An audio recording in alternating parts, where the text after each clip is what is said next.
course of a life, these competencies that distinguish outstanding leaders emerge. What's very interesting is that they all have a natural history that goes back to childhood.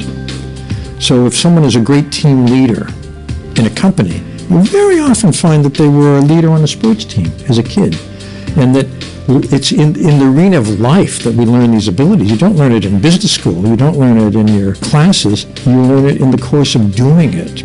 The brain is plastic. It continues to grow, shape itself, and evolve through repeated experiences. The way competencies are developed in a systematic setting through coaching and so on basically has 5 steps. The first is to ask yourself, do I really care? Because if you don't, you may as well stop right there. Does this have anything to do with where I want to go in my life and my career and my job? Does it matter to me?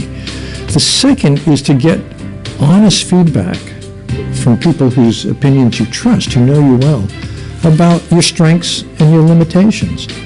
The third is to pick something that matters to you and develop a learning plan for it. It might be becoming a better listener. Every time someone comes into my office, I'm going to put aside what I'm doing and pay full attention and really listen.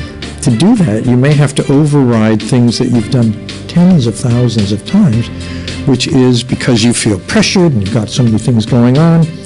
That's the habit that you're trying to change. So you get very concrete in how you're going to implement this learning plan. And then finally, you practice at every naturally occurring opportunity.